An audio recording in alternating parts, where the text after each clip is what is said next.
Uma saudação a todos. Meu nome é Emerson Borges, sou bacharel em História e por mais de 20 anos fui ministro religioso. Sou escritor desse livro, A Bíblia sobre Escrutínio. E baseado no meu livro, toda semana aqui nesse canal nós estamos analisando uma passagem bíblica de maneira profunda.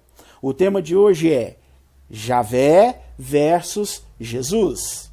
Mas antes de entrar no assunto, não se esqueça de dar o like aí no nosso vídeo. É muito importante que você dê o joinha aí.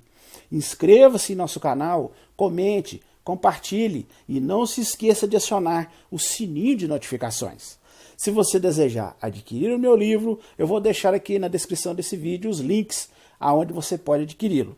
E se você não assistiu os outros vídeos da série que nós já fizemos, eu também vou deixar aqui na descrição desse vídeo os links para que você possa assisti-los. Se você abrir a sua Bíblia e ler no livro de Tiago, capítulo 1, versículo 17, e também no livro de Malaquias, capítulo 3, versículo 6, você vai observar ali que a Bíblia diz explicitamente que Deus não pode mudar os seus conceitos, porque isso seria uma maneira de rebaixar ou menosprezar um Deus que, segundo a Bíblia, é perfeito e, portanto, jamais pode ter um conceito errado. Além disso, a Bíblia destaca também em Deuteronômio 6,4, Gálatas 3,20 e Isaías 45,5 que existe apenas um Deus verdadeiro, todo-poderoso e criador de todas as coisas. A Bíblia, como é tradicionalmente conhecida, ela se divide em duas partes. As escrituras hebraicas, chamadas de Velho Testamento, e as escrituras gregas, que a maioria das pessoas chama de Novo Testamento. Apesar da maioria dos religiosos dizerem que a Bíblia é um livro único, né, e um livro inspirado pelo mesmo Deus Todo-Poderoso, se nós fizermos uma consideração mais pormenorizada sobre isso, nós notaremos que o Deus que é descrito nas escrituras hebraicas, ou no chamado Velho Testamento, ele é muito diferente do Deus descrito nas escrituras gregas, ou no Novo Testamento. As diferenças nas atitudes e na maneira de pensar são tão gritantes, eles são tão antagônicos, esses deuses, que é difícil considerarmos que seja o mesmo Deus. Fica uma contradição muito grande. E nós vamos analisar aqui alguns trechos na Bíblia que você vai perceber, como mudou totalmente o conceito do Deus do Velho Testamento, das Escrituras hebraicas, para o Deus do Novo Testamento, chamados das Escrituras gregas. Vamos começar a nossa análise com o texto de Êxodo, capítulo 21, versículo 24 a 25. É um texto que se encontra no Velho Testamento e ali vai mostrar um conceito do Deus do Velho Testamento. Veja bem o que diz ali. Diz assim, olho por olho, dente por dente, mão por mão, pé por pé, queimadura por queimadura, ferimento por ferimento, pancada por pancada. Notaram como é o conceito? Agora vamos ver Levítico 24, 19 e 20. Se você quiser acompanhar na sua Bíblia, você pode acompanhar. Lá também expressa um conceito similar. Caso um homem cause defeito ao seu colega, então assim tem que fazer do mesmo jeito a ele. Fratura por fratura, olho por olho, dente por dente. A mesma sorte de defeito que ele cause ao homem é que se lhe deve causar. Então, esse tipo de pensamento é expresso em várias passagens do Antigo Testamento. Nós analisamos aqui apenas dois textos, mas existem vários que expressam uma ideia similar. E é identificado esses trechos como a lei de Javé, ou Jeová, que é o nome que se é usado para se referir ao Deus das Escrituras hebraicas. Agora, vamos analisar o Deus das Escrituras gregas, do Novo Testamento, falando sobre o mesmo assunto. Abra sua Bíblia aí em Mateus, capítulo 5, versículo 39. Diz assim, No entanto, eu vos digo, não resistais àquele que é iníquo, mas a quem te esbofetear a face direita, oferece-lhe também a outra. Veja também um outro conceito parecido em Romanos 12:17, que também se encontra no Novo Testamento. Lá diz assim, ó, não retribuais a ninguém mal por mal, provede coisas excelentes à vista de todos os homens. Você conseguiu observar aí a diferença gritante de conceito que existe do Deus das escrituras hebraicas com o Deus das escrituras gregas? Lá nas escrituras hebraicas fala olho por olho, dente por dente. Quer dizer, bateu, levou, né? Então, a lei é muito clara. O pensamento que o Deus das escrituras hebraicas ou do Velho Testamento tinha é muito claro. Agora, já no Novo Testamento, nas escrituras gregas, a conversa já mudou totalmente. Você vê aqui, ó, que falou, bateu na face, dá outra face. Notou a diferença do Deus do Velho Testamento para o Deus do Novo Testamento? Então, olhando uma diferença tão grande, um antagonismo tão grande assim, nós só podemos chegar a duas conclusões. Ou são deuses totalmente diferentes, ou o Deus da Bíblia mudou totalmente seus conceitos através dos tempos. Ele resolveu evoluir um pouco, ele resolveu, né, mudar os seus conceitos, melhorar um pouco os seus conceitos. Diante de conceitos tão diferentes, o leitor da Bíblia fica na dúvida, né? Afinal, é olho por olho ou devemos dar a outra face? Assim como a outra pessoa me faz, eu devo fazer a ele ou não devo retribuir a ninguém mal por mal? Como que a pessoa vai agir, né? Então, a gente vê aí, né, uma discrepância muito grande, né? Nós vemos que o Deus do Antigo Testamento, os conceitos dele são conceitos totalmente diferentes do Deus do Novo Testamento. Veja um outro exemplo interessante aqui no livro bíblico de Salmos 139, 21 e 22, que se encontra no Velho Testamento. Salmos é um livro escrito por diversas pessoas que contém cânticos, orações, poemas de louvor ao Deus hebraico. Veja um desses cânticos, veja um desses louvores e veja o que diz o salmista. Olha bem. Acaso não odeio os que te odeiam intensamente, ó Javé? E não tenho aversão aos que se revoltam contra ti? Odeio-os com ódio consumado. Tornaram-se para mim inimigos. Veja que o escritor desse salmo deixa bem claro que ele odeia toda pessoa que vai contra o seu Deus. Odeia essa pessoa com ódio consumado. Quer dizer, algo bem forte. No livro de 2 Crônicas, 19, 2 e 3, ali também há um trecho interessante, aonde se fala para o rei Jeosafá. Diz assim, e ao iníquo que se deve dar ajuda, e é aos que odeiam a Javé que deves amar? É por isso que há indignação contra ti, da parte da pessoa de Javé. Notou? Se você analisar o contexto aí, né, o rei Jeosafá, ele mostrou benevolência para uma nação inimiga, né, na época. E, no caso ali, o visionário, né, o chamado profeta do Deus das escrituras hebraicas, ficou revoltado com essa atitude dele. Falou assim, não, você foi muito bom para com o inimigo do nosso Deus, né? Você tem que odiar essa pessoa, né? Você tem que se indignar, você tem que mostrar aversão. E o profeta, deixa bem claro que o Deus do Velho Testamento não gostou nada daquela atitude dele, quer dizer, daquela atitude benevolente para com o inimigo. Então, veja bem, fica bem claro aí nesses dois trechos, né, que o Deus do Velho Testamento, ele tem aquele conceito de ódio ao inimigo, né?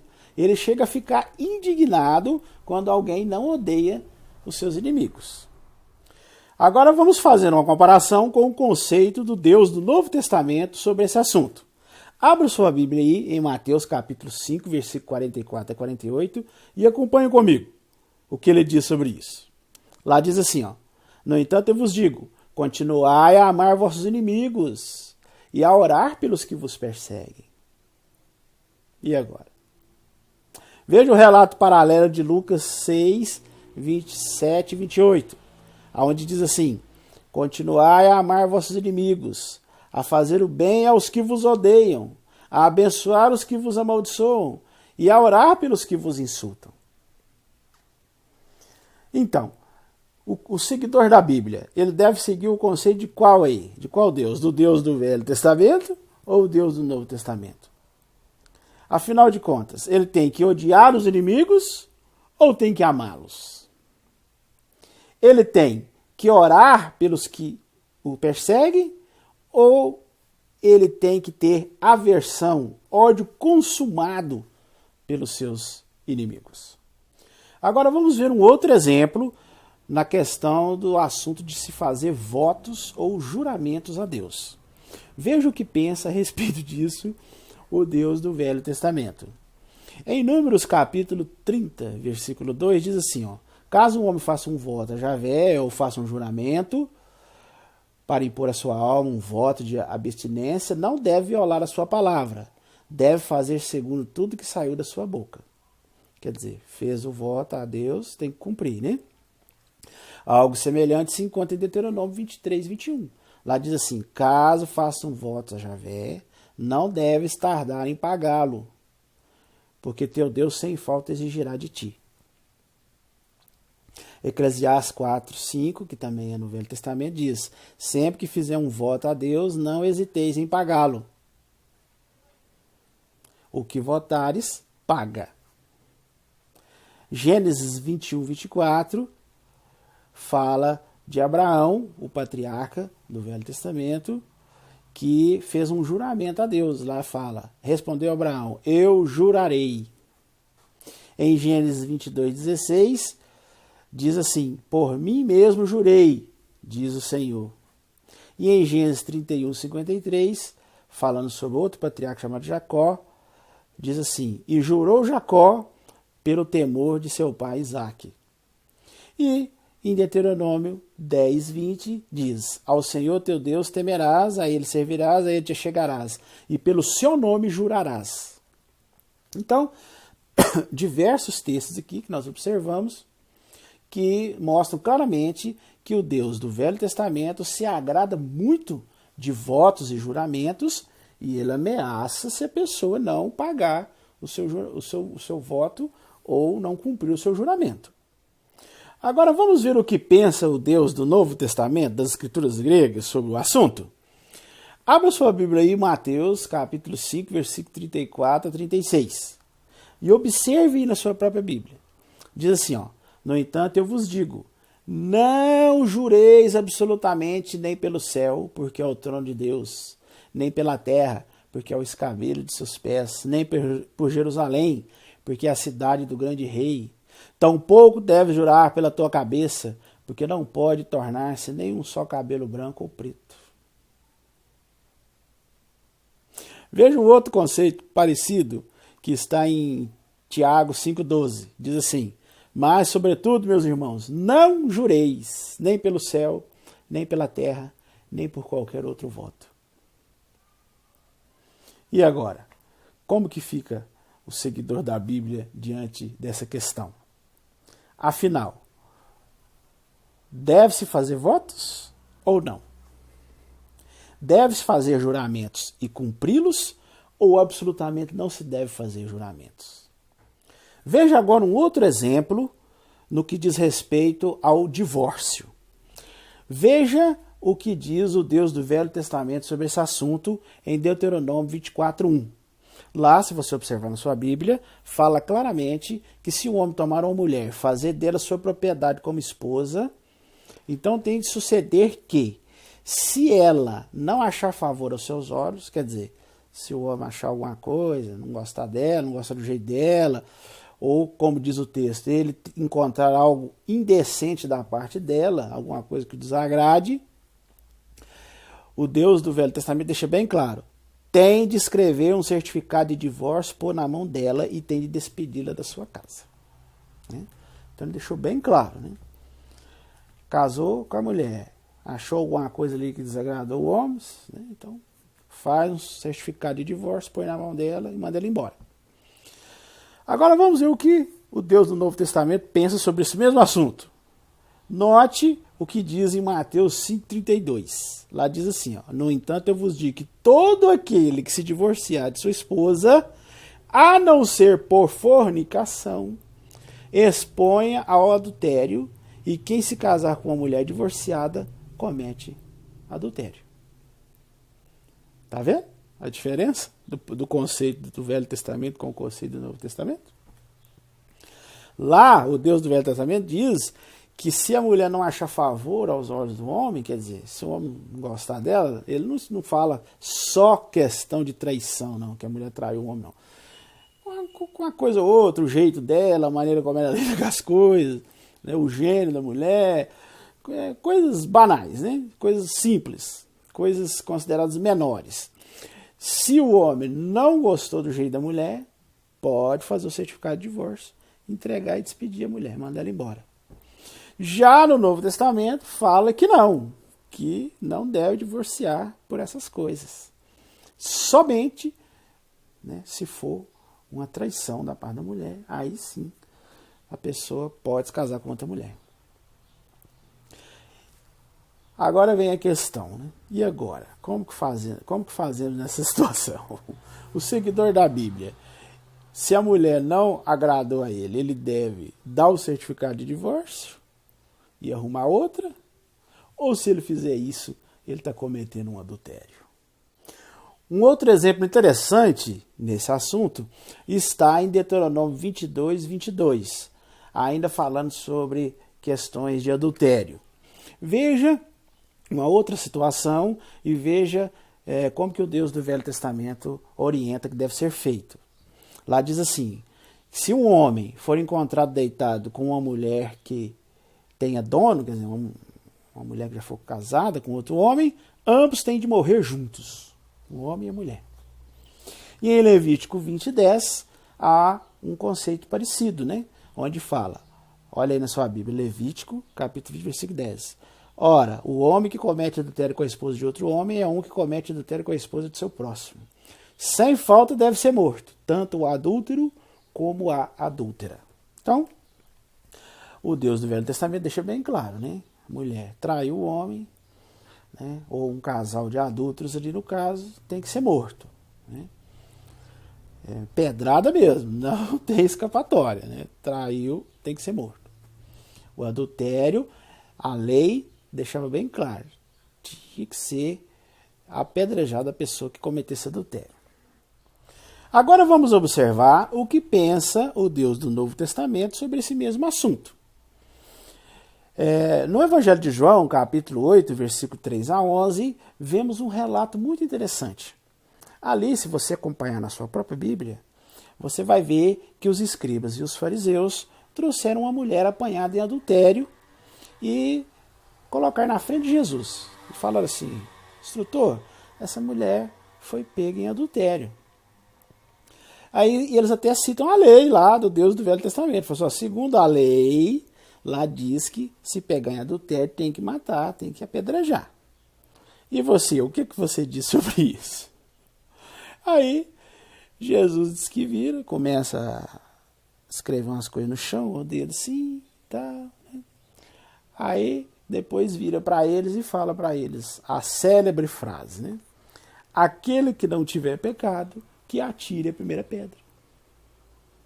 Aí, segundo o relato, os escribas fariseus ali que estavam em volta, que queria apedrejar a mulher, já estava até com as pedras na mão, foi ficando sem graça, foi baixando a cabeça, começou a jogar as pedras no chão, começou a sair um por um. Aí ficou Jesus sozinho com a mulher, né? Aí a mulher fica sem saber ali, perdida, né? E Jesus vira para ela e fala assim: onde estão as pessoas que queriam apedrejá-la? Aí ela fala, né? Não, não sobrou nenhum. Aí ele vira e fala assim, tão pouco eu te condeno. Né? Vai embora e não peques mais. Então, essa é uma passagem muito conhecida, né?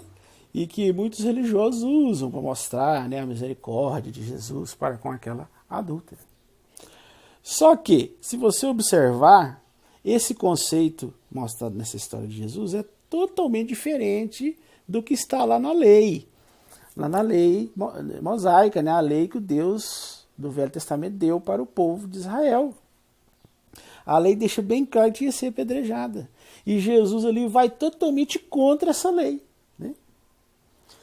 Muitos religiosos tentam, né, achar uma explicação, porque as contradições são tão grandes do Velho Testamento para o Novo, que eles tentam achar argumentações, tentando ali usar os seus malabarismos teológicos, seus contorcionismos hermenêuticos. Os religiosos tentam falar, não, mas Jesus ele veio cumprir a lei, né? Que Jesus foi o fim da lei, a lei mosaica já não vale mais, o que vale agora é o Novo Testamento. Mas afinal de contas, então o Velho Testamento não serve para nada? Temos que riscar o Velho Testamento? Né? E afinal de contas, o Deus, criador de todas as coisas, ele tinha um conceito lá no Velho Testamento e agora no Novo Testamento ele mudou totalmente esse conceito? Será que ele estava errado nos seus conceitos do Velho Testamento? Ah, mas o Velho Testamento era outra época, você tem que olhar o contexto da época. Ali eram povos bárbaros, tinha que ter essa lei, que os povos em volta ali tudo era assim. Ué, mas a Bíblia não é um livro inspirado por Deus? Sendo um livro inspirado por Deus, não deveria, o mínimo que nós deveríamos esperar de um livro inspirado por Deus é que ele fosse bem diferente do conceito geral da época, que ele fosse à frente, mas muito à frente da época, mostrando um conceito mais elevado sobre os assuntos? Será que Deus ele precisa se harmonizar com os conceitos da época? É Deus que tem que se harmonizar com os conceitos? Se na época todo mundo tinha o costume de apedrejar os adultos, então Deus não podia falar nada contra isso? Ele tinha que dar uma lei ratificando isso aí, regulamentando essa prática abominável? Então a gente já vê aí, né, profundas contradições, né, entre as leis do Velho Testamento com as leis do Novo Testamento. Inclusive tem muitos religiosos que apontam essa passagem bíblica aí como sendo uma passagem que não é original, né? Inclusive tem até um debate entre os estudiosos de manuscritos antigos que esse trecho aí não se encontra nos melhores manuscritos, encontra só em alguns, outros não tem, para tentar dizer que esse trecho aí não é um trecho canônico, quer dizer, não é um trecho que foi realmente inspirado por Deus, que realmente isso não aconteceu. Por quê? Jesus vai tão contra a lei, né? Ele realmente ele bate de frente com a lei, né? E os religiosos não, querem passar a impressão que Jesus ele cumpriu a lei perfeitamente, que ele seguia a lei e tal e tal. Só que aí mostra claramente que ele foi totalmente contra a lei, né? Então, por isso que eles tentam usar, alguns, né, tentam usar essa argumentação de que o texto não é um texto realmente inspirado, que foi um enxerto, né, que alguns escribas colocaram, né, lá no passado, e que esse evento realmente não aconteceu assim, e que Jesus não agiu assim. Porque se considerar isso como algo inspirado, como algo realmente, um fato que aconteceu, né, cria uma contradição muito grande, aonde Jesus vai totalmente contra a lei mosaica. Os fatos aqui apresentados são muito simples, e qualquer pessoa sincera e razoável ele vai perceber e vai entender que a Bíblia ela não é um livro inspirado por Deus, né? Porque você encarar a Bíblia como sendo um livro inspirado por Deus, você começa a entrar, né, e criar problemas insolúveis, problemas complicadíssimos de se resolver, contradições inexplicáveis, incoerências enormes. Se nós insistirmos em analisar a Bíblia como um livro inspirado por Deus, nós vamos cada vez mais, a cada momento que vamos analisando seus pontos, lendo, estudando, nós vamos chegar em certas encruzilhadas que nós não vamos ter saída. Os antagonismos, as discrepâncias são tão grandes que não há como a pessoa fugir dessa realidade, de que a Bíblia realmente não é um livro inspirado por Deus. Se nós analisarmos dessa forma, você que é um leitor da Bíblia e que acha ou crê, né, que a Bíblia é um livro inspirado por Deus, se você analisar com sinceridade, com razoabilidade, né, e for realmente justo nessa questão, você vai concordar que encarar a Bíblia como um livro escrito por homens, sem orientação ou intervenção divina, né, se você encarar dessa forma, esses antagonismos que nós estamos mostrando, que eu já mostro aqui vários, eu já fiz mais de 20 vídeos falando sobre várias coisas. Se você acompanhar todos os meus vídeos, você vai observar que essas contradições, essas incoerências, esses antagonismos, essas discrepâncias, se você analisar esse livro como um livro escrito por homens, de ideias humanas, sem nenhuma interferência ou orientação de uma força superior, as coisas ficam muito mais simples, muito mais fáceis. Tudo se encaixa. Porque, na realidade, o ser humano, ele, através das eras, ele tá evoluindo, né? Ele vem evoluindo, ele vem aprendendo com os erros, né? Então, nessa caminhada, o ser humano demonstrou muitos conceitos, muitos pensamentos divergentes que, com o tempo, foram se lapidando, né? Foram se refinando. Então, se você analisar dessa forma, a Bíblia como um livro escrito por homens, aí as coisas ficam, né, mais fáceis da gente entender, da gente interpretar. Porque, realmente, o homem, a caminhada do homem é assim, né? O homem, com o tempo, ele foi evoluindo, ele foi aprimorando, ele foi aperfeiçoando seus conceitos. E a Bíblia, sendo um livro escrito por homens, foi seguindo essa evolução do homem, né?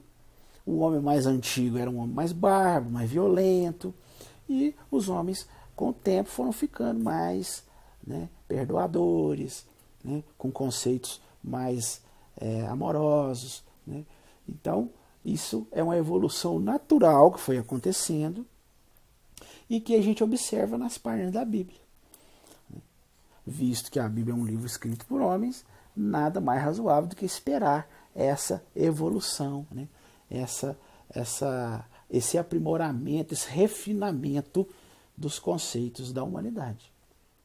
Bem, esse era o assunto que nós iríamos analisar hoje. Se você gostou do vídeo, vou relembrar mais uma vez, não se esqueça de dar o like aí no nosso vídeo. Deixe o seu joinha, porque é muito importante para que o nosso vídeo tenha uma abrangência maior, para que mais pessoas possam ter acesso ao nosso vídeo. Inscreva-se em nosso canal, comente, compartilhe e também não se esqueça de acionar o sininho de notificações.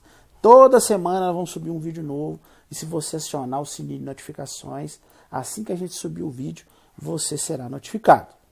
Se você gostou do assunto de hoje, gostou da série de vídeos, se você já viu os outros vídeos, está gostando, está acompanhando e quer saber mais, então, ó, meu livro está aqui.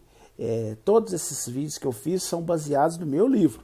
Se você quiser saber mais, quiser aprofundar mais sobre os assuntos, basta adquirir o meu livro.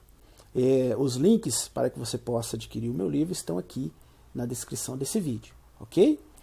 E no mais, eu desejo uma boa semana a todos e até o nosso próximo vídeo.